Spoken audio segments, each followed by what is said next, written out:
All right, we are live. Perfect. What are we looking into? We're looking into Dylan Patel. I came across Dylan Patel yesterday, and it seems like he is well known to be um, a good researcher, someone who has a lot of, let's say, who has a lot of signal over noise in terms of just industry, what is happening in the AI industry. So let's look into him. Best known as founder, CEO, and chief analyst of Semi Analysis, a leading independent research firm focused on semiconductors, artificial intelligence, and broader technology supply chain. Work at Semi Analysis, he has established himself as a widely respected authority in the semiconductor and AI industries, providing in depth analysis and semi analysis. Okay, semiconductor and AI. Okay, commentary on topics ranging from chip industry innovation to cloud infrastructure and machine learning models. Solo venture, but has since built it into a comprehensive team that delivers breaking news and analysis on strategic challenges facing the technology sector. Often cited and referenced by industry professionals as active in public discussions about the future of AI, supply chains, and market competition in advanced hardware. He's based in San Francisco and speaks several languages, including English, Gujarati, Hindi, and Spanish. Really cool. All right. While there are other individuals named Dylan Patel, such as chef in Chicago and YouTube personality, the analyst and founder of Semi Analysis, the most prominent and relevant figure in technology and business circles. So Perplexity is good. Perplexity figured out that we are talking about this Dylan Patel, not this Dylan Patel. Okay, that is cool. What do we have? I actually watched a podcast yesterday, which was really good. Let's look into this. Semi Analysis, boutique, AI, and semiconductor research and consulting DMs are open for consulting, quotes, order talk shop. Indoor made a beautiful slop video, went through hella rack pictures for it with great catchy music, but they forgot to check with anyone on the actual team that the first image is TP racks.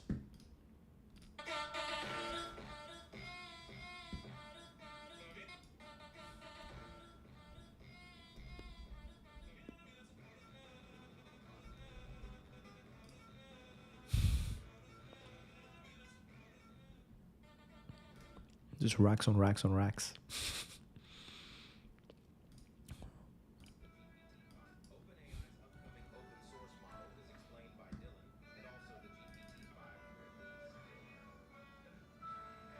Oh,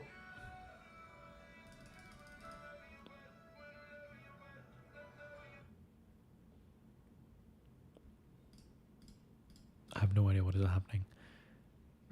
They don't have the best aesthetics going on, but anyways, the upcoming OpenAI's model is a mixture of expert model. They take their proprietary training process and train a model with model architecture that only contains publicly well known model arc layers and optimizations similar. This allows OpenAI to keep their internal model architecture bro, a secret while they open weight and a SOTA model. There's none of their long context optimizations needed for actual real world production serving are in the open model architecture. OpenAI has created multiple different sizes of open weights just to low 3, including. Bro, what is happening to the grammar? Can you turn the music a little bit higher? I can almost hear Dylan's annoying voice.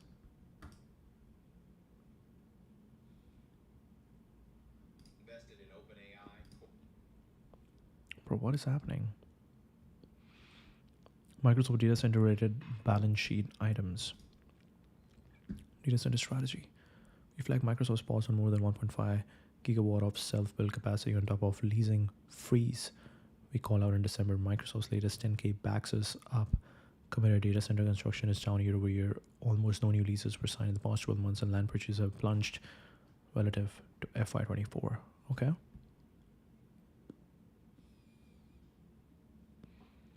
Tracking hyperscalers, data centers, and energy infrastructure at Semi Analysis. Bro, I'm gonna count how many SMD resistors are on each GB200 rack. Little known fact is part of Vega job at Semi Analysis is to count how many cables, traces, PCB layers, etc. on every server. Copper counting god. General purpose robots are inevitable. They will perform any task in any domain. Mass labor replacement soon, but won't happen all at once. Robots will gain skills level by level. Each unlocks capabilities to track progress. We create robotics levels autonomy classification system. Robotics level. Bro, sun is going hard on my eyes right now. What do we need? We need a cap.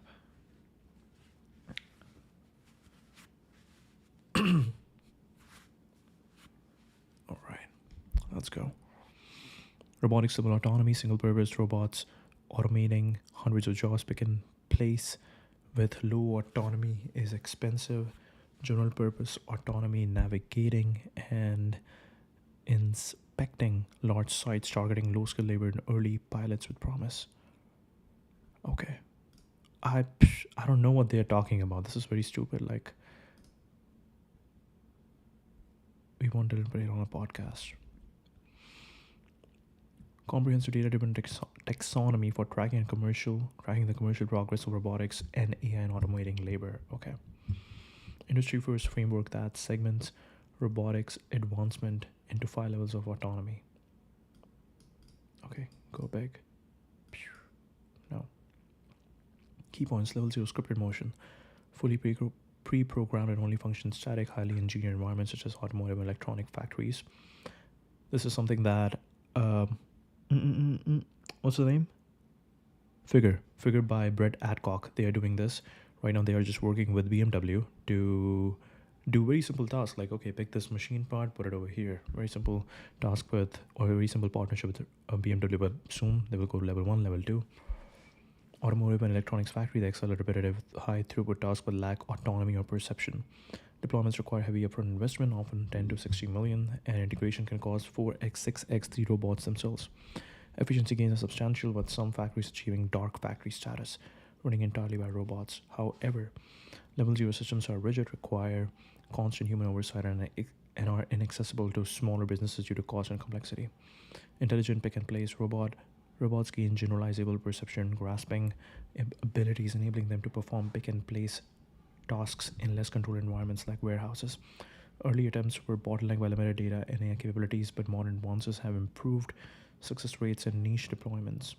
Parcel sorting. This is where you can see the Amazon warehouses where you can just straight replace what humans have been doing. They also got these automated racks that they have going around. But modern advances have improved success rates and niche deployments. Parcel sorting, however, ROI is still highly dependent on the specific use case. Throughput and mix of items, perception, manipulation, or deformable or normal objects remain challenging. Level 2, autonomous mobility. Robots achieve agency and mobility, navigating complex open world environments using foundation models and vision language models for perception, reasoning, and planning. Key advancements in reinforcement learning, simulation, and hardware enable robots to autonomously perform inspection or data collection roles in industries like construction, oil and gas, or infrastructure. Deployment is faster with less need for engineered environments, but safety and reliability in dynamic settings introduce new challenges. Okay, so 0, 1, 2, that's it. It's not like autonomous cars where you have level 6s. You have 6 levels.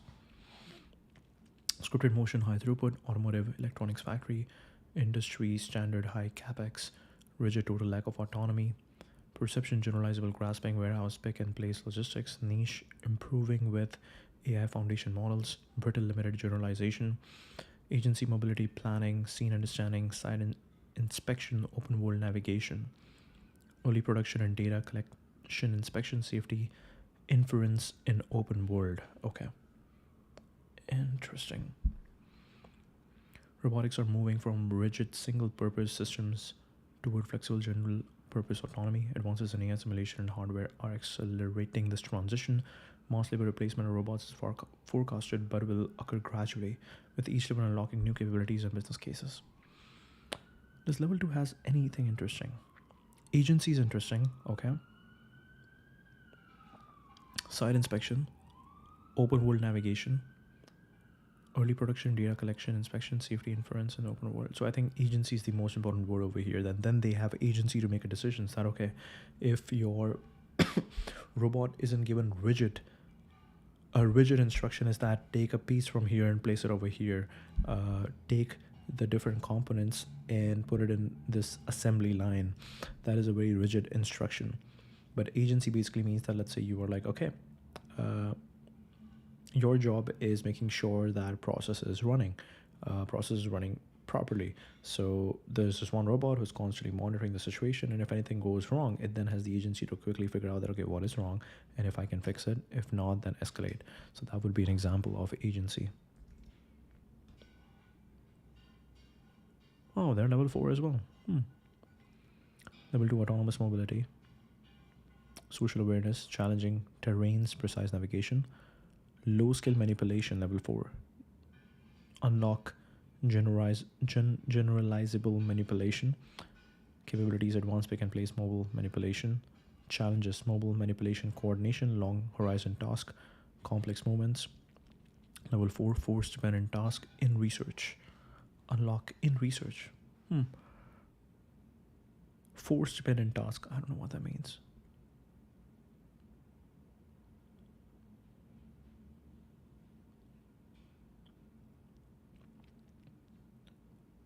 We deeply appreciate the invaluable contribution of our co-authors, industry practitioners Nico Chiminelli, Joe Hugh.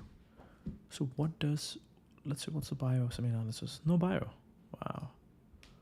Okay, and his bio is boutique AI and semiconductor research and consulting. Boutique AI research and consulting.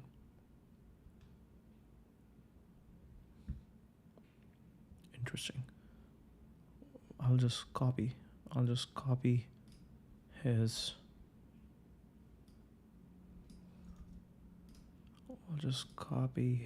bio. So I'll say boutique AI research and consulting. DMs are open for consulting. Quotes. What a talk shop.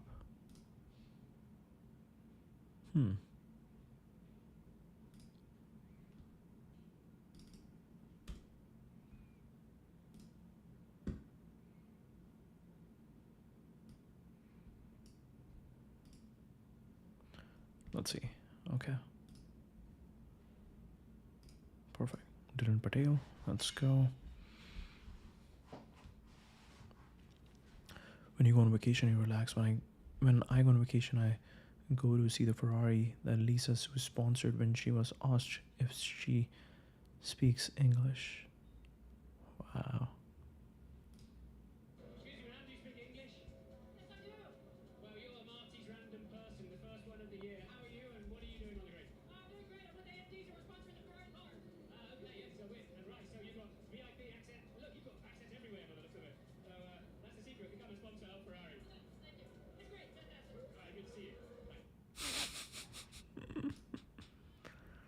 Amazing. That's a Ferrari F1 car from the Opteron days.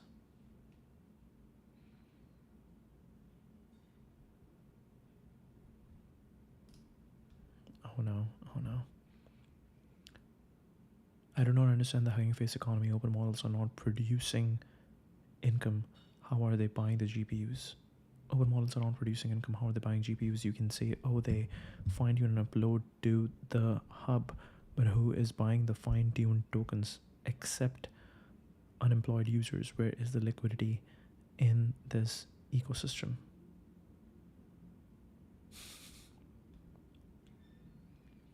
Comes to repairs office if you do a stop by Paris on your way back. Whoa. It now even says your location. That is crazy. Are you not subscribing for Pro? Oh, this is crazy. Beau Soleil. That it exactly tells you the location as well. That is, I don't know if that's good. Okay. There's a joke to be made here about how Sydney Sweeney is handling a 6-inch or 8-inch wafer and not 12-inch wafer, like all the leading edge semiconductors are actually made on. Intel has partnered Sydney Sweeney on a new custom AI chip. More details coming soon. Intel, the home of Moore's Law, for the first time in history, is evaluating if it will continue at the leading edge from its 10Q. However, if you're unable to secure a significant external customer and meet important customer milestones for Intel 14A, we face the prospect that it will not be economical to develop and manufacture Intel 14A and successor leading edge nodes on a go-forward basis, and such when we pursue or discontinue a pursuit of Intel 14A and successor nodes and various of our manufacturing expansion projects. Just like that, we could be talking about a TSMC monopoly and the death of American-made semiconductors forever. Wow. We're maintaining the option to design future Intel products requiring nodes with performance beyond Intel 14A. Actually, let's go back. I want to remove this new bio that we just put in. We'll go back.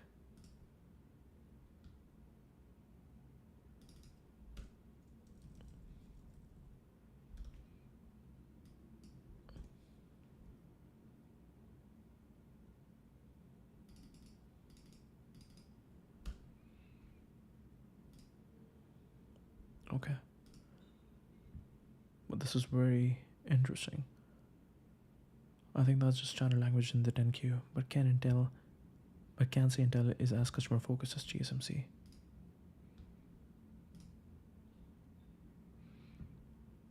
It's like one of those GeoGuessr pros of AI hardware. Drop him any data center anywhere and he'll be able to tell you what's going on. It's insane. Most OpenAI's target GB200 cluster, 800 GPE scale out per GPU. GB200 Blackwell GPU. Photo above and in this post are from our Stargate 1 site in Abilene. Insane numbers. It is going to be incredible few years for data centers everywhere.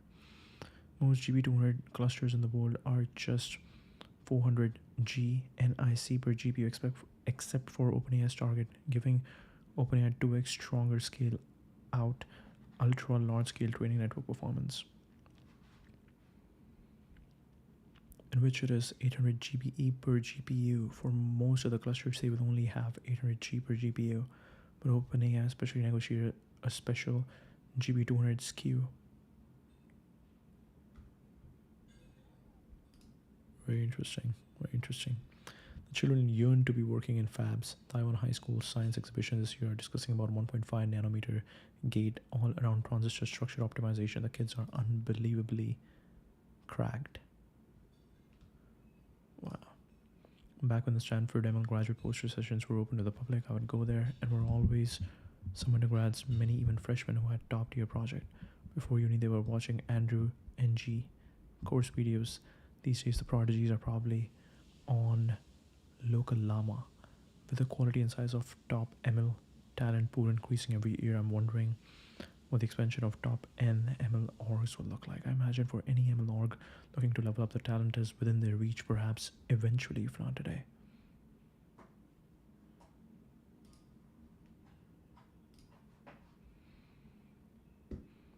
Anthropic has been a series of ideological decisions later defeated by business realities. Company will pursue Gulf state investments after all. Unfortunately, I think no bad person should ever benefit from our success. Is a pretty difficult principle to run a business on. Leak memo from Anthropic CEO outlined the startup's plan to seek investment from the UAE and Qatar.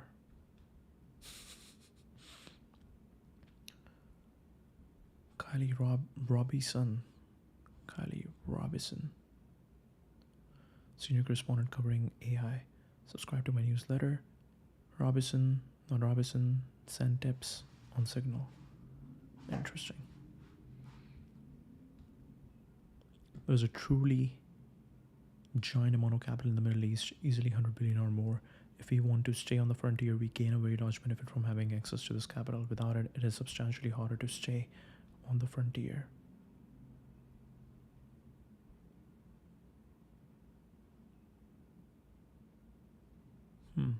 To gain leverage over the company, the basis of precision to large training clusters in the Middle East or to shipping H20s to China is that The supply chain of AI is dangerous to hand to authoritarian governments. Since AI is likely to be the most powerful technology in the world, these governments can use it to gain military dominance or to gain leverage over democratic countries. Investors could gain soft power through the promise of future funding. The implicit promise of investing in future rounds can create a situation where they have some soft power. I actually am worried that getting the largest possible amounts of investment might be difficult without agreeing to some of these other things. How much you can get without agreeing to these things, which I think are likely still many billions, and then hold firm if they ask. Today's leaders or employees of AGI Labs have two choices: build AGI first, don't build AGI first, potentially acquire a great deal of power for a short time, probably also be destroyed by AGI itself. Once someone else acquire the power instead of you, then probably be destroyed by AGI itself. Because these are the only two alternatives even decent and well-intended people will recklessly drive towards AGI regardless of risk. Crazy. Anthropic has been a series of ideological decisions later defeated by business realities. Zurich.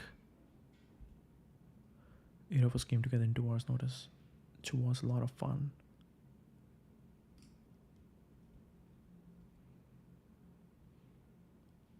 Backside power delivery isn't the clear W people make it out to be. Leading edge mobile doesn't even move to backside power for quite some time. When my boy Chubuiga and I ship a note on Amazon, I'm technically on vacation Switzerland with my bro and nephews.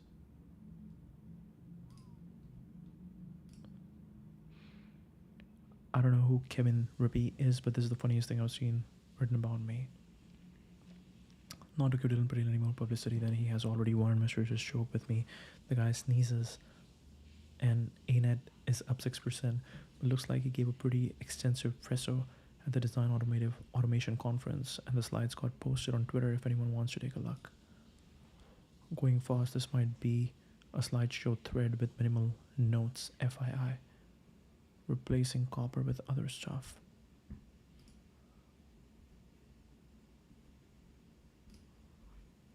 Metallization. Interconnect scaling historically less important than FEOL. Only notable inflection was aluminium to copper in 98. Last 5 to 10 year challenge has greatly increased. BEOL and FEOL need equal attention. What happens when you get it wrong? Intel 10 nanometer tried copper before it was ready. Lost process leadership. Copper can no longer scale in leading edge nodes. How to scale. Changing design rules for new materials. New materials needed to replace copper. Tungsten, Mo, state of the art in logic context copper. No, not copper. What is that? Whoa, what is CO? Codium? No. I forgot. Wow. Contact, wires, barrier-less tungsten, low-level metals, copper liner, Ruco liner. New materials require new tools, new integration schemes. Dielectric also needs innovation. Large contributor to RC performance, air gaps, eventually likely big integration challenge. Backside power. They got the semi-analysis logo over here.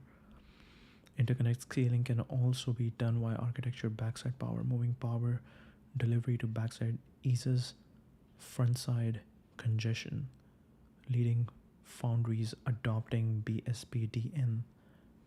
First to market, Intel 18A, late 25, early 26 TSMC A16. Samsung. Massive change in design.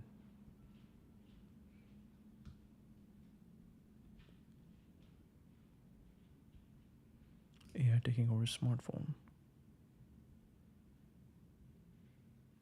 Mobile players see diminishing returns as content and unit growth flattens. Mobile will stay on 2 nanometer derivatives till 28.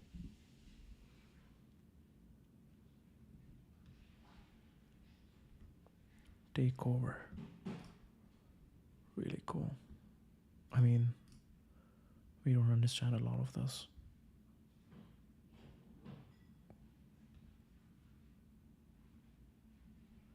lost in life to founding semi-analysis. Don't watch this, please. My mom found the yesterday podcast covering my life story where I talked about all sorts of stuff she shouldn't hear. Sonnet.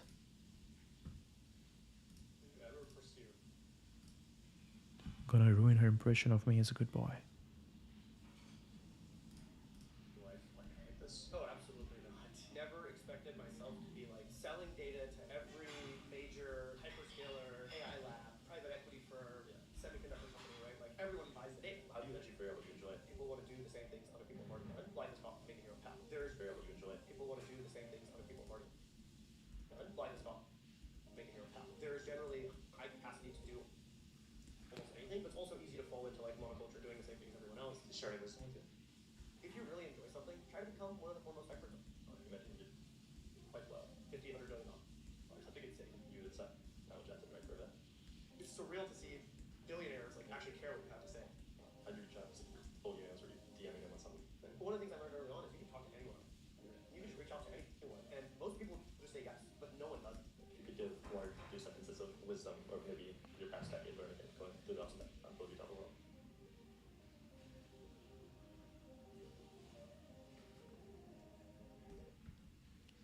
I like the filmic style of this. Very documentary style. Pretty good. Never ask a woman her age, a man his salary. Rock about K to quantization. Gary, Indiana is incredible. Jeremy's the best. Unfortunately, he's French, but he's still the best. We spoke to Jeremy, EO. Since mid 23, there's a frantic search for power happening in the US and worldwide. There's 500 gigawatts of data center load requests in the US, which is a figure close to our nation's actual peak load. Only 20% of these projects may be real by 2030. Wow. Tax breaks, expedited permits, on-site power solutions are key. Or pipeline. Basically, if you aggregate all of the load requests that potential data centers have submitted to the grid, in the US, you're about 500 gigawatts. You're close to the actual peak load of the US, right? So what's happening is pretty insane. Those numbers are mostly fake, but it means that people are searching for power all around the country. And you actually have a massive competition all around the country who are tracking those numbers. Because if you think about it this way, like, okay, 500 gigawatts of requests, but in the end, by 2030, you're going to have maybe 100 gigawatts of growth, which is insane already. It means that just 20% of these projects are actually going to be real. So yeah, there's definitely a lot of competitions. People are doing everything they can to get those projects. Tax breaks are generally today the most standard thing. Accelerating permits, like reassuring hyperscalers that you will get your time, that you have contractors, that you're going to expedite permits. Increasingly, there's being sort of enabling more on-site power solutions as well, being more open to people burning natural gas on site. All that kind of stuff helps companies easily to locations secure. Think bigger, build faster. Go to Figma. Think bigger, build faster. Nice. This is cool how they're adding the ads at the end of every clip because they're businesses clips. They know that nobody's watching the entire live stream, so it's important to keep the clips going. Crowning these medals are awesome. Went to Oracle offsite, gave talk crowning them.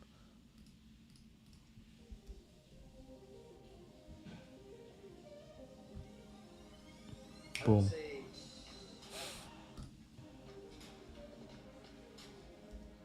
This episode is brought to you by Semi-Analysis, the leading research and consulting firm for AI. We'll also... Oh shit. Wait, did I have my screen off all this time? Sorry.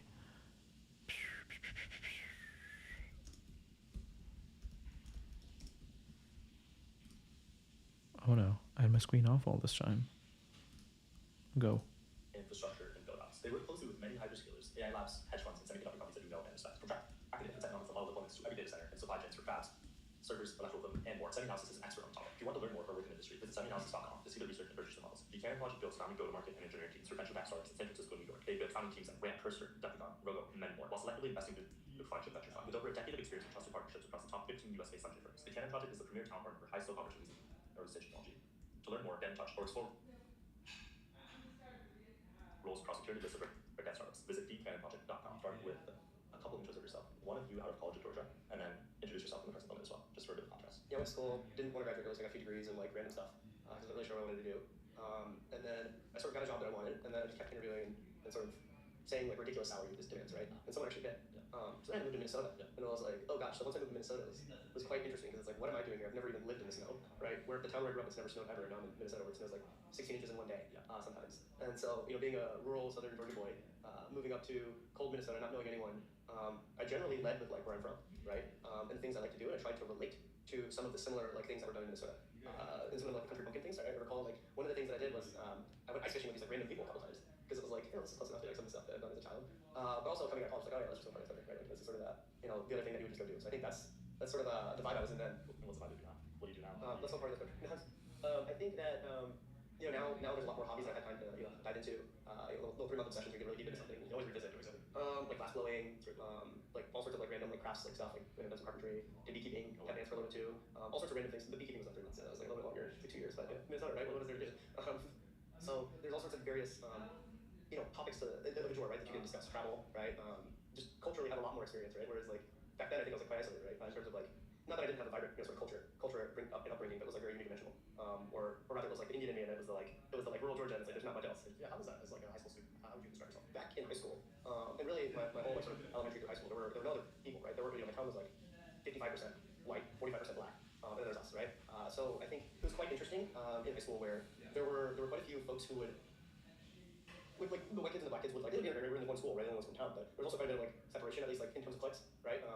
And so somehow I was able to straddle the line, and like the white kids would like me, but then the black kids would also like me, and like could hang out with either of them. Not because I was like popular or anything, but it was like just like it was like a very different vibe. I don't think many people were able to straddle both.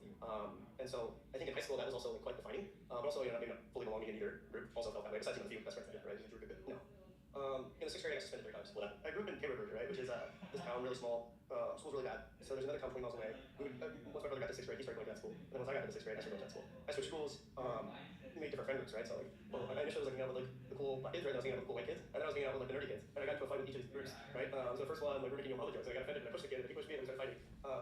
And then the second one, I don't recall exactly what the fight was for, but we got into a fight. And then the third one, we were the nerdy kids, RuneScape. I got to about RuneScape, but we were playing a lot of RuneScape back then. We were sharing accounts and stuff, and one of the kids accused me of stealing stuff, and I didn't steal his stuff. And so like he pushed me, I took his glasses, broke them, and then we fought, right? But the nice thing is like because I have an older brother, I won all 30 fights, So it was like everyone's like okay.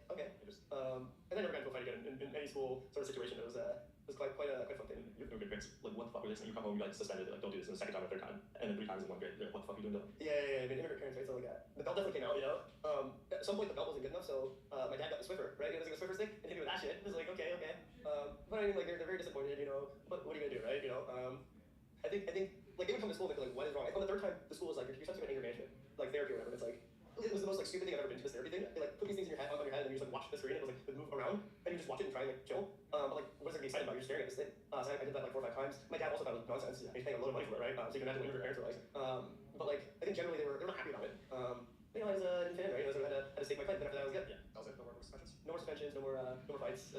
Wasn't necessarily a good kid, right? But generally it wasn't like disciplinary action. There was a couple other moments where I had, definitely like. For example, like help kids cheat, right, in class, right, so the answers or whatever, or just talk in class all the time, right, these sorts of things happen regardless, but like, definitely like actions that happen there, but not anything necessarily on the disciplinary, like, suspension side. Tell us a bit more about your parents. Where did they immigrate from? When you ended up in Georgia? Maybe touch a bit more on that, and what are your early starts? My dad and mom immigrated separately with their families. My mom moved to Oregon, her family bought like my grandfather bought a motel, it's like 24 rooms in rural Oregon, Grants Pass. My father and his family sort of moved to LA, and they worked at someone else's motel, and my dad also worked at Subway for a number of years, and he went from like cleaning bathrooms to like a manager. And they were introduced sort of through the like, cast ecosystem, whatever, and got, had a sort of. It was effectively arrangement, right? They met and they talked for like 2 hours and they're like, yeah, cool. But like they both, my dad met I think 2 women before, my dad and my mom met 1 man. They both said no to these people. And then this meeting I think is like quite extreme because my dad tells me like he brags, like, I'm so smart. He laid down like, hey, here's 3 things I'm never gonna do. And my mom was like, and he's like, well, you told my mom, what's 3 things you're never gonna do? So my dad's like, yeah, I'm not gonna like do laundry, right? It's like stupid shit like that. It's like, okay. So to this day, like, owning a motel to fix the laundry machine, everything, like, knows exactly how it works. But at home, couldn't figure out, he's like, I don't know how to run the laundry machine. It's like, shut up, dude. And then my mom was like, no drinking, no like chicken meat in the house, that kind of stuff. Yeah. Not that my dad or us are vegetarians, but like just like not in the house, and that sort of stuff. Right? It was like very typical. Yeah. Like I got introduced in San Francisco, in fact, at a motel in like a pretty bad part of San Francisco, because then another person that owned it was like, I was in the middle of LA, Oregon. They met, separated for a few months or whatever, got married, and then like another year like. Bro, this is crazy. If you're Gujarati, you're part of the Motel Mafia. My mom, my dad, and then my mom's brother, and they all bought this motel in rural Georgia. It was scouted out by another person in the cast that like lived like 4 hours away. And was like, hey, this motel's for sale, it's foreclosed. You should make an offer. And they borrowed money from like 10 different people in the cast, their savings, and bought the motel, right? And then my brother's born out there, right? And that's sort of how we ended up in rural Georgia. And we lived in a motel till I was like 10 or so. Did you work out at all? Oh yeah, for sure. The motel was like I love doing that shit because I just meant like unsupervised, like sitting on my computer all night, right? And what like teenager does not love that, right? Even when you come home from school on the weekend, you're like, what's there to do besides like walk around with your dad or your brother or whatever, and like go do whatever, right? Because I was younger, they actually made me, I didn't have to do nearly as much as my older brother. But like, he's 3.5 years older. But at some point, like, other cousins lived with us as well, things like that. So there was a lot of people always in and out. What were you doing for matches on your computer? Yeah, playing games, reading stuff, posting on the internet, shit post forums. Forums are like an integral part of like my internet culture growing up, right? Because I've been on all sorts of forums from as a kid. Like it's what got me into what I do, but like I've moderated many major forums, made moderation tools, like all sorts of stuff. Read a lot of random things. I think forums are very integral. But the breadth of them is like very large, right? It goes all the way from like things on maps and like politics and like history and human geography, of course like chip stuff, right? Like all like NVIDIA, Intel, AMD, all this stuff, Android stuff, all sorts of stuff like that. So it's pretty broad. Generally, every nerdy insight you can find. And so you looked this up until you were 10? Yeah. And then where you moved? I think my parents asked my brother what he wanted for his birthday. And he's like, I want to live in a real home. And it's like, oh. You call back to like the first memory. My first memory was a sleepover in the back part of the motel where like there's like a skylight or whatever. We like laying down and having a sleepover. My cousin who's came from Alabama, their motel, right? Like it's an early memory, but like very fond memories of that place. But my brother was like, I want to live in a real house. Yeah. And I was like, okay, that's good. How was it awesome? You were doing these types of on your laptop. What was you doing? No, I mean, he generally did everything I did, probably a little bit more. He was older, right? And there's this like weird dynamic where like the older one always gets blamed for everything, and the younger one gets baby. And so he generally did that as well. Did he take after you? Did he take after you? We're very similar personality-wise, but very different interest-wise. And so like, there are a few areas where we differ. I think he's more indecisive. I'm more very decisive. He's probably much more athletic than I am. He generally has more charisma. I have nerd riz. He has like regular riz. I think so. There's differences, but he's generally more jockey, more into like the normal sports and things like that, right? Whereas I was always much more nerdy. How would you describe yourself? You got no risk. The whole labeling nerd geek like was like really bad, back in the day. Then it got really cool. Now it's like whatever, right? Like I have interests. I would just say like I have many varied interests, right? We'll down to do anything, down to go anywhere. I think spontaneous is probably one of the biggest, decisive. I think those are sort of some of the characteristics I've used to. And then obsessive, like I get really obsessed with random things and will really focus in on them. So I think that's sort of like the few general characteristics that I would prescribe to myself. Intuitive, I think, is another one. Where's somebody want to be deep into? The nerd journey, right, started off obviously in video games, playing various video games, whether it be like Pokemon games or Yu-Gi-Oh games, card games, growing into like MMOs like RuneScape, creating entire economies of like people doing stuff for you in bulk and then like arbitraging, merchanting, right, like all these sorts of things in MMOs that are really fun, organizing an economy and like profiting. They wouldn't pay for memberships, so I had to figure out how to pay for memberships on my own, which involved like tricking people into like doing work for way less or like merging them or whatever it is, and then using that to pay for stuff. But over time, it sort of got more and more deep into what's going on. But there's a sort of decisive moment, right? Which happened with the Xbox, right? So on my 8th birthday, I wanted an Xbox, right? It got announced in April, birthday's in May, and I was like, I want an Xbox. Like, we go for your birthday. Like, I want an Xbox for Christmas. Yeah. Which is like an insane thing for an 8-year-old to like prescribe so much like long-term duration, like to do. But like we got one Xbox, got it, roll around. My brother, it was also my brother's Christmas and birthday gift as well, because his birthday's in December. So like it was both of our Christmas and birthday gift that year. And then I played it a ton. He played some. He played more like Madden games, like NBA, etc. I played like maybe a little bit nerdier games, right? But anyways, like at some point, he's not going to play that much. He's that off. But I was playing mine, and it was like maybe February or March, right? And I got this hardware defect called the Red Death. Effectively, the Xbox thinks it's overheating or is overheating, and there's a variety of tricks at the time. It was a hardware defect that Microsoft did not recognize at the time. It did eventually. But regardless, Xbox was not working, and my cousin was coming to I already brackets between another age, so I'm like, he needs something cool, right? And he thinks my brother's cool, so it's like there's this like whole like internal dynamic. There's like full up parents to kill me for this, right? Because they're like, oh, this is the world, right? Because it's both of our birthday and president and yes, right? Can't have them kill me. He's gonna tell me. My brother's gonna tell me. Yeah. So researching online, figuring out how to fix it, opening up, trying all the fixes that were simple but those didn't work, opening it up and basically shorting factors and like having it work for a few months before recall happened. But then like staying on those forums, right? So that's like when I went from like gaming, which like, everyone likes, to like, oh, there's like so much more, right? Opening Pandora's box into like what is hardware, how does it work? That's sort of the initial stages of like going on the forums. There was also like all sorts of stuff like, hey, I watched this YouTube channel that played strategy games, right? And then like I went on this forum, I was talking about that other day, right? This YouTube channel was literally just a Stalin, something YouTube channel. You know, forum about just a Stalin, like blah blah blah. And like I remember going on there arguing about like video game like economic differences, right? Like for like paradox and strategy games. And so like it involves into anything, right? Like any other involved into politics, any other involved into like sort of so sort of like these sorts of topics, just going deep into anything, arguing with could be another kid, could be a 40-year-old, you never know, right? And so that was like very so that's a very formative thing about forums. And there's not much to do in rural Georgia, right? There's some things to do. But generally like a lot of time on here. Were you silent in this pursuit of learning, or were your friends were ace black, and some of you were also doing this stuff, or just you on your laptop and your brother's drawing? My brother was not really into forums. I think he ever posted on forums. None of my friends posted on forums like that. So certainly like it was just like anything. I actually don't know. I've since met like over 1,000 people like on the internet, right? Just like people knew. That was until like college and stuff, right? But like even in college, none of my friends posted on forums, right? Like it's like a whole rule, right? Like 99% of people just 99% of people just view, 10% of people like or whatever. Then 1% of people post, 0.1% of people moderate, or like our power posters, and then like 0.1% of moderators. I was like way too deep. Were you honest or just like feeling tell? They're both fair. So there are both types of accounts out there on the internet, and hopefully a lot of it's crowd, but a lot of it's still there. Well, a lot of people want to scrub that. You never know what you're like Google me and it's like Joseph B. Stalin forum, right? And it's like I vividly remember I was like a child, and I posted something. There was like a discussion. I can't remember what the discussion was about, but I remember the reply immediately was like, because I was like sort of like quick typing, right? Like instead of YOU doing you, and like things like that. And the guy was just like, yeah, I'm not gonna engage with you if you type like this. Yeah. Like misspellings. It's like what am I doing? I was like, I just vividly remember like the internet argument warrior, keyboard warrior developing because I needed to win arguments on the internet, and then like someone just being like, I'm not gonna engage. Just can't type properly. You'll see it. Basically, back in the day, this is when I was getting my first cell phone, right? I was like 15 or something, right? Or 14. I don't remember exactly the date. I was getting my first cell phone. But I was like super researching into it. I like chose which cell phone I wanted. It was HTC versus Samsung at the time. Right? I mean, of course, it happened to me. HTC versus Samsung at the time. And I was like super into like every single screen, every single aspect of it, the cameras, etc. And arguing with people about it all the time. And I was moderating forums as well, but I noticed that like there was suspicious activity in terms of like people would post like very positive Samsung things at certain hours and like in bursts, right? And so I was like, wait, is this like automated in some way? And so like I created a tool to like detect it and like remove this, right? an argument, right? But I like HPC so much. And like Samsung, I use Samsung a lot now, but like Samsung I was like just despise them so much that I like caught this like automated hosting. So I think like obviously there's arguments, but then there's like when arguments turn into like I'm gonna censor this. I think that was probably one of those heated arguments.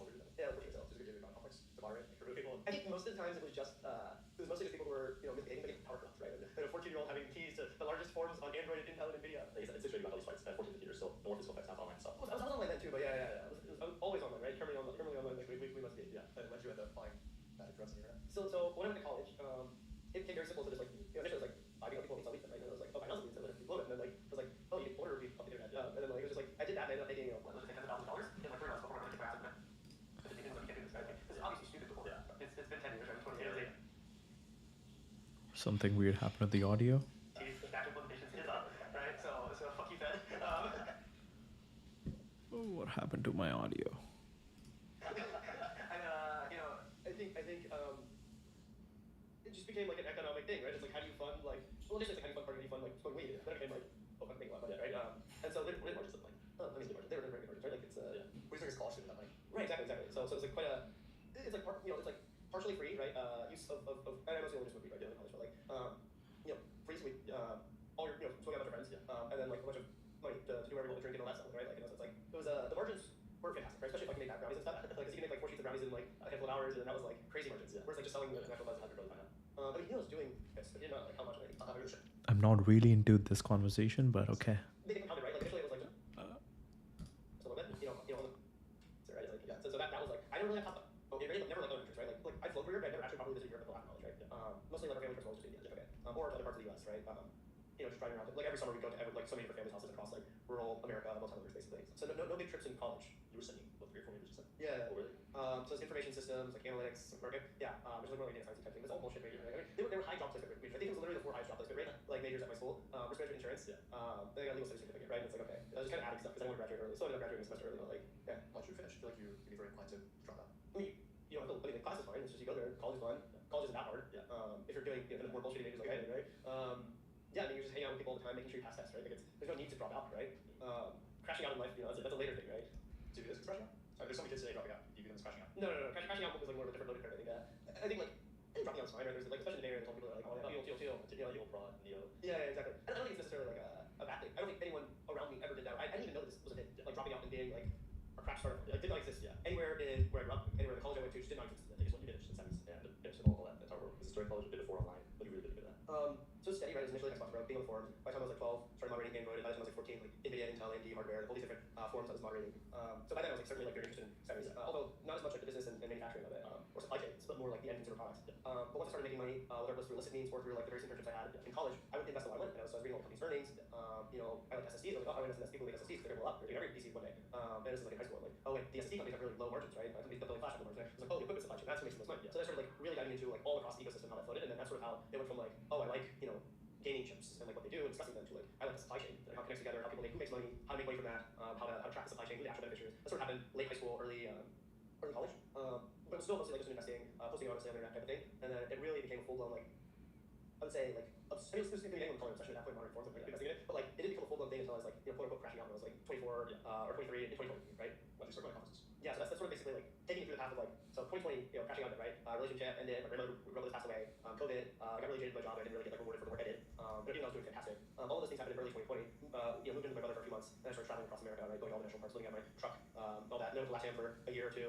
But in that like 22 is when I got invited to a conference by Intel, their own conference, and they paid for me to go, and I went. And then I was like, wow, this is amazing. I'm meeting all these people. Why don't I go to this conference? It's like 2 weeks from now. It's like not paid to go. And then I just started going to every conference I could. So 22, I went to about 40 conferences, and in 23 and 24, I went to like 45-ish conferences. This goes all the way from like a photoresist conference in Japan. This is material going away from photography cool, all the way to conferences on ML, and the whole ecosystem and technical stuff. Not like trade shows as well, but you go to a trade show, you just ask like people like how who the competitor, why the product's good, blah blah blah, right? It's just talking to people all week about it, reading papers, trying to understand the presentations, making contacts.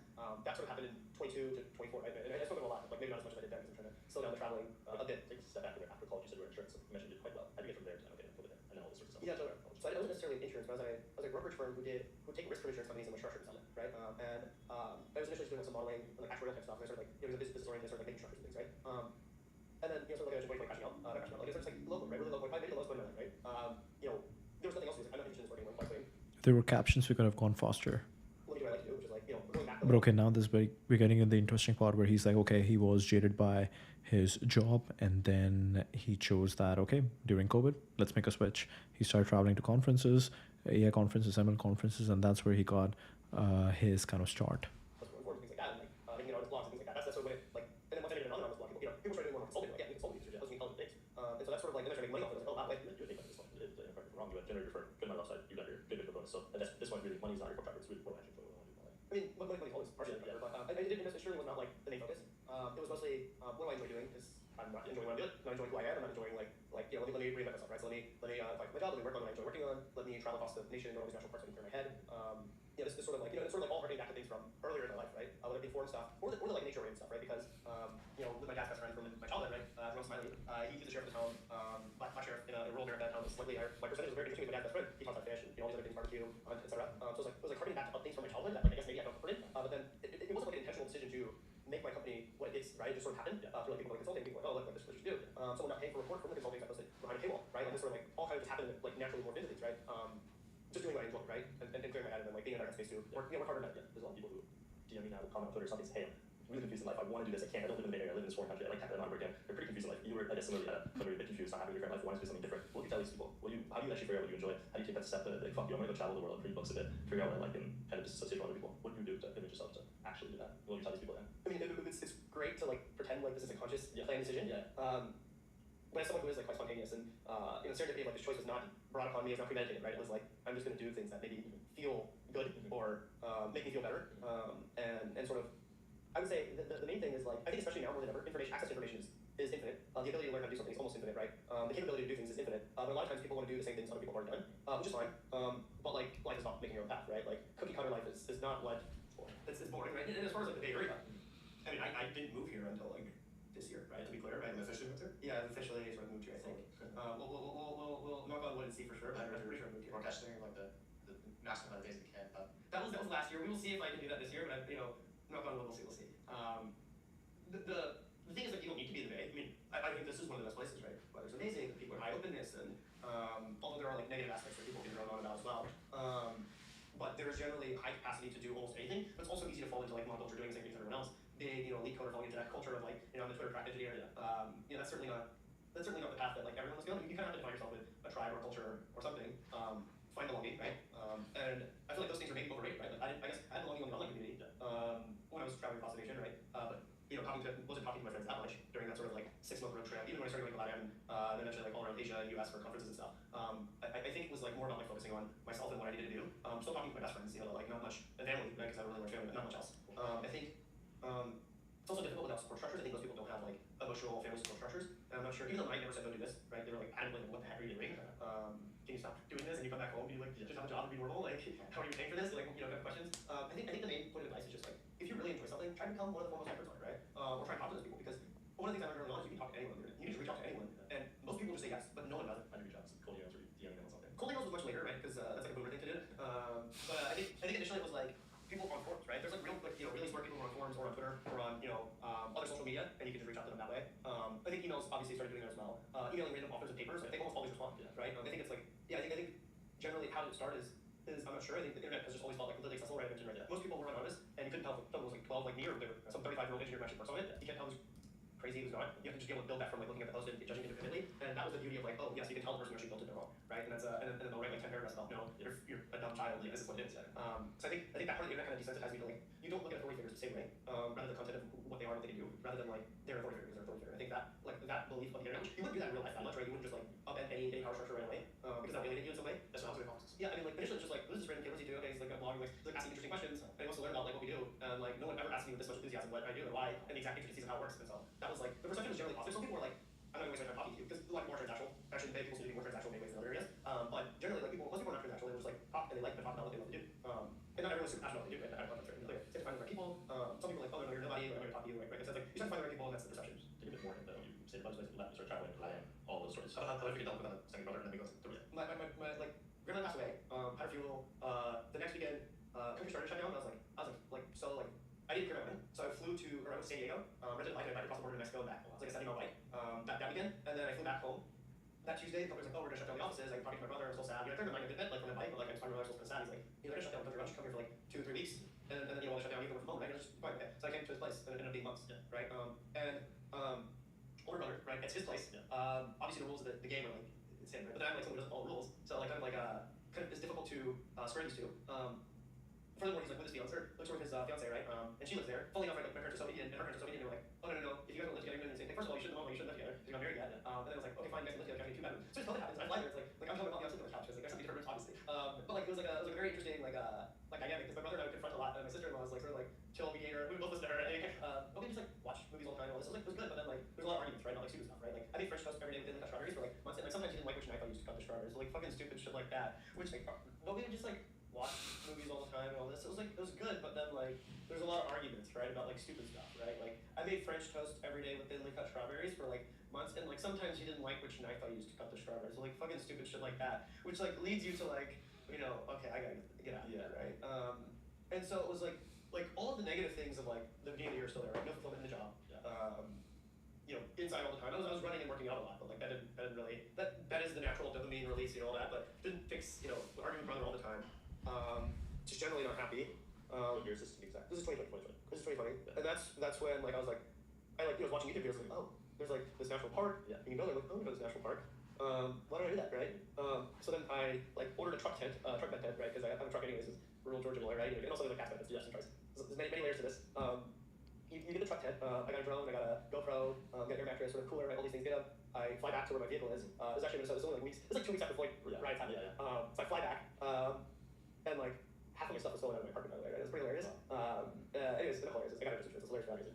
But you know, I grabbed my stuff. I started driving west to North Dakota, going towards where the Badlands are. And on the way, I stopped at a restaurant. And they're like, "Oh, where are you coming from?" I'm like, "I'm from Minnesota." And they're like, "Oh, you know, you ran away from the Floyd riots?" And I'm like, "Yes, absolutely." It's like, you know, it's like it's sort of like it's like from then I was like, "Oh man, this is great." It's like just not because that, like not that cultural vibe, but like it's like, oh, I can just say whatever I want, and like everyone's gonna buy it, right?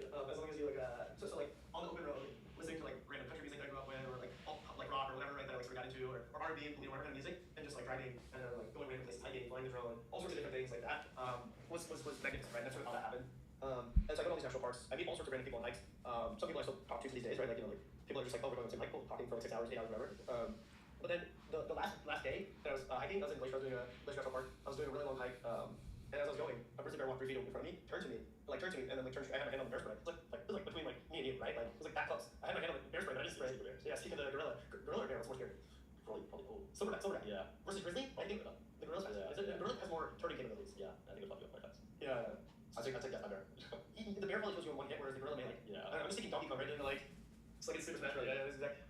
I immediately left Glacier Park to National Park, so it happened. I drove to Seattle. Yeah, you do it. No, just like looked at me and I like saw like my life, right? So I immediately did not hike anymore that season. I went to the evening when time This is like you know 3 or 4. Oh wow. I've been up since like 6, right? I go all the way to Seattle in the next couple days. I just chill there for a couple months. And then my friend who from college who was like indoors the whole time decided to was like, yo, let's go to like Argentina or Colombia. I'm like, sure, let's do it. So we went in late January 2021. Like we got right there. So then we went, and then that was a whole different chapter, right? It was like exploring that with him. The girl I started dating. Had a bilingual trivia after, right? It was like exploring Latin with him. The girl I started dating. Had a bilingual trivia. It was anyways, like we started traveling with him. I was traveling with her. Went all over LATAM. Learned Spanish, right? That was fun. Can't cheat now. Can't cheat on Spanish. Although Google Translate is like, pretty good. It's unbeatable, especially with like a voice mode on ChatGPT now. You can do a lot of things. So that's sort of how that sort of happened, But like in LATAM, like doing all sorts of stuff, like going to all the natural beauties, right? Cocora Valley, all the coffee plantations, going to Iguazu Falls, some of the most beautiful things in the world. Yeah, have you seen Seven Wonders? Which are the 7 wonders? You tell me. I feel like you would be more well versed. I don't know if I know all of them actually. You know, to be able to count to 7 is a monumentous task. But I think these 2 things at least were some of the most beautiful things that I saw ever. Iguazu Falls may be the most beautiful waterfall in the world I've ever seen. It's in like a rainforest. You know, there's this massive waterfall, huge volumes of water. There's a lot of life around. Whereas like most of the waterfalls you see are pretty desolate. Like Niagara Falls is just like gift shop swap everywhere. It's like What's your tale like? Were you writing pieces and researching, moderating? I mean, I stopped moderating at college, right? Like it was like I mean, I still maintained like the position. Like eventually, like people removed my accounts from like moderating various subreddits because it got active. But it was mostly like just posting less and less over at college and working, where I was more focused on like other things. I was like investing in stuff or other forms of mediums, like not those forums, but now like random discords that were invite only or like Twitter. But my day-to-day during that time period, really, yes, I was doing all these different things and weird things, like going places, looking at stuff. It was quite typical, right? It was like, there was no specific thing I was doing. It was always either read like an engineering textbook book, or like that was like about some aspect of the supply chain or some part of the engineering stack in semiconductors. Looking at companies' earnings, looking at all the technology, like looking at the technical comparisons, reading papers, and like just trying to understand and map things and explain supply chains, understand them, post about them. Random people ask consulting things, look at what they ask you, and try and figure that out and help them. Right, that's sort of like what the day-to-day was like. It wasn't that like it was highly variable in terms of what topics I was on, but the general method was just like, and I still say this to this day, right? Even though now the company has like people who worked in many fields, right? It's like we may not know something, but we'll figure it out a lot faster than you'll ever figure it out. And so that's sort of like I think that's a lot of the like path that is. What are your parents saying this time? A bit more okay. I mean, a bit more. Yeah. For obviously your brother's like on the path to being a doctor, right? Yeah. So you got a Latina girlfriend. Look, they didn't, but they actually still don't know that I ever had that. We'll cut it. No, you're fine. Like it's just Indian parents. It's like So I would say like it requires a little context, right? It's not just like being Indian. It's that like which I think a lot of people have experienced. It's being Indian in rural America. So there's no whereas like a lot of Indian people I know who've grown up in cities, their parents are able to find like-minded friends. Yes, my dad was best friends with the sheriff of the town. He was a black guy. He was like that's very different culture, but like integration into society is like quite different, right?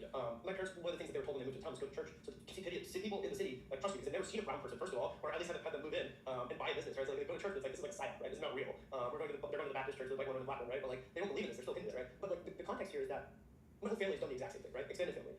There's like 10 families on my mom's side, like 10 families on my dad's side, like brothers, sisters, first cousins, second cousins, whatever, all over America. And in the summers we would go to each other's houses. Like we would basically like the parents would shuttle the kids around, and like by like the midsummer there's like 15 kids or 10 kids at each different person's family's like motel, right? And so we're like super tight. Or like Indian sort of like obviously the caste system is not a good thing, especially in India. But something uniquely about like Gujaratis who like are in the motel business, especially because it's not just like one thing to be an Indian who like most of the like South Indians or other types of Indians immigrated and were like engineers or doctors or whatever, right? Whereas like my dad did get like a math master's and my mom was like a degree as well. Like they were educated, but like in India, but like they weren't like working on that, right? Or just understand. So there's a community network of like continuing to give each other advice. Hey, this is where you get a cheap air conditioner. Here's how you fix this air conditioner or laundry machine. Here's a part that you can buy that's not the OEM part to fix it, right? Or here's like tips on how to raise rates, how to profile people in charge of price discriminate on rooms or like suppliers for like linen, like all sorts of stuff like this. And there'd be annual conventions, right? So there's actually an annual volleyball tournament and an annual convention for my cast, right? I actually got canceled for posting about my volleyball tournament on Twitter recently. Conventions, right? So there's actually an annual volleyball This is very interesting. tournament and an annual convention for my cast, right? I actually got canceled for posting about my volleyball tournament on Twitter recently. But the convention was like also part of this, right? Like I had my first kiss when I was like 16 at this like convention, right? Like I think I got drunk for like the third time in my life, and like I made out with like this other random girl. Like it's like very integrated into like who we are, right? Very different than like most Indians. So it's like very deep seated, and then it's like. Okay, no, and then like you look at like that was that class of people, and then the next generation is all like microphone, right? Yeah. Everyone in my family, all of my cousins, both like they're again like I said, 15 or so on my mom's side, 15 or so on my dad's side, that will like I know and talk to, have group chats with. They all are in the medical profession or continue to run the parents' hotel, right? Some of them, and it's like first of all I wasn't doing any of that, but it was fine because I was working a job, good money, right? But then it was like oh now he's just like traveling and camping and stuff. That's weird. Like yeah, some family members have done like Boy Scouts or whatever. This is not the same. That's like he's in Argentina. Yeah. What? So certainly it was like very worrisome. Like my mom, like I talked to my mom, I used to like almost reacting, right? And she was like, be safe, make sure, like don't camp, stay in a hotel, pay for it, not for the money, mom. Because like I mean it was partially, but like it was mostly just for the vibes. Like to the point where just like the disconnect is huge, right? Like I went to Japan for like 4 or 5 months in 22. I've done multiple like longer trips there before now, or since then. But the first time she's like, oh, be safe. Japan's not safe out here. I'm like. Japan is the safest country on this planet. I would drop off like my 7-year-old niece and she would be fine if she was alone in Japan. But there's no other part of the world that would be okay with doing this. Yeah. And it's just like the like lack of understanding is like very difficult to bridge that gap. Argentina was 3 months. I mean, most Latin countries are the same, pretty much, right? Mexico. I went to El Salvador recently just to check it out because it was all like oh, is Bukele a dictator or not? Like what's up?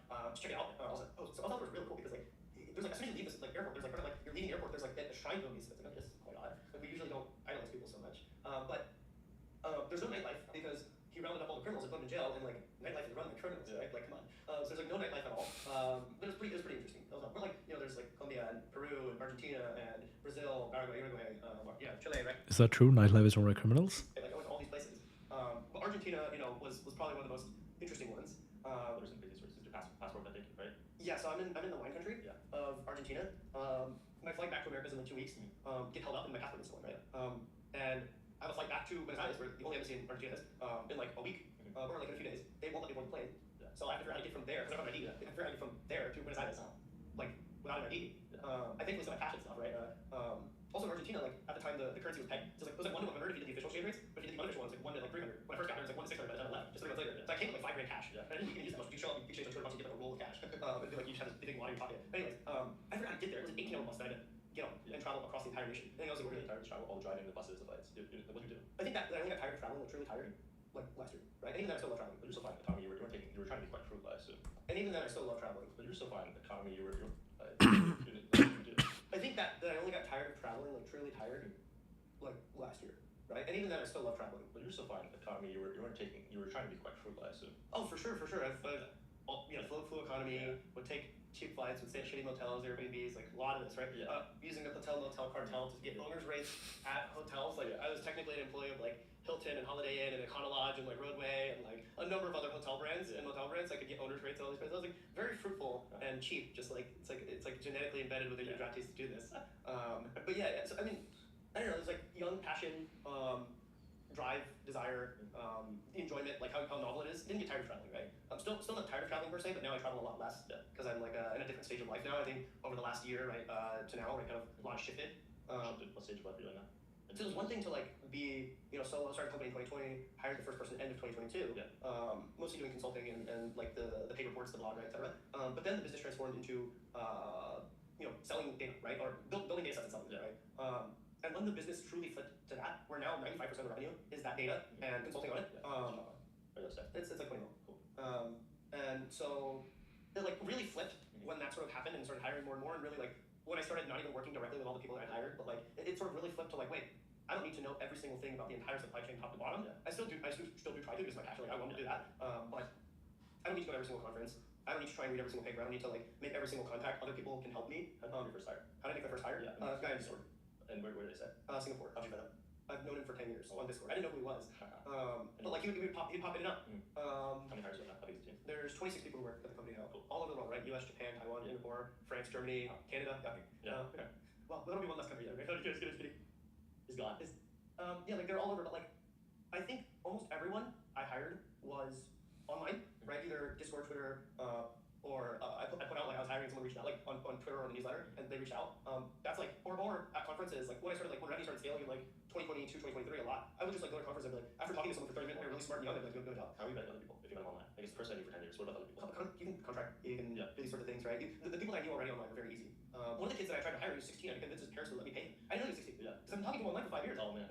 Omega Crack, I was in the military. Oh wow. Because it's like forced military service in Singapore. It's another thing for it, yeah. But like I'm trying to convince his parents to let him just like not go to college and work for me to make way more money than like anyways, it's like vetting people is difficult. It's almost all vibes, right? Like people are like, oh, what's your because compensation I pay well, right? Because half the company is X industry roughly, and then the other half the company is X hedge fund. So like the bar of pay is like quite good. Moving from pot shops, simulators, where you from? Yeah, and there's like, one of my guys is like one of the most important people in the company, Dan, was like Ballyasn't podcast, right? Like a very different like mindset than me completely. And that's good. You want the diversity of thought, right? And there's a number of other people who worked at hedge funds and all these other things, right? Yeah. But mostly buy side, right? For that half. And then industry, it's like people I met at conferences, right? So sort of or online. Yeah. And so just finding high agency people, it's like it's just a vibe, right? When they talk, they have passion. Yeah. Even if they're not a good speaker, they have passion. More trials. Anybody who can't speak English on your team? Oh, everyone can speak English. There's some people that aren't that great at it, but they got a lot better because we're an English company, like it's necessary, right? Like one of the guys you have in Taiwan is actually not that good at English, but he's really good, so it's fine. Did you ever foresee your life like this? Oh, absolutely not. I had no idea. There's always the like I mentioned, right? Like this grand vision, the strategy, this like what is the eventual goal target? Don't think. Even like now, I think I have more clarity just because there's more stability in like the revenue in the business and what it is and where it will go. But like, there's a lot of other things I'm working on that could or could not be, right? And even 2 years from now, like, is the business makeup going to be this way, right? Who knows? It's like a launching off point to do more and more and more. There's all these different things that I'm trying to work on that are not, and if any of them strike and like really well or turn out well, then all of a sudden, what I'm working on in a year or two will be a very different path. But definitely the like rate of change in terms of what's going on and what work is being done is slowed down. But the rate of change of like business growth is fantastic. Everything else is like nothing will ever like be like, oh, I'm just like in Latin America like traveling around with. This is amazing. We have a flight to catch, so I will have to end this, but this was amazing. Thank you, Dylan Patel. And I'll keep following Dylan Patel because he seems to have... Oh, he was in Vancouver. Nice. Guys, this is Vancouver. Amazing. When Zuck mentions you. Okay.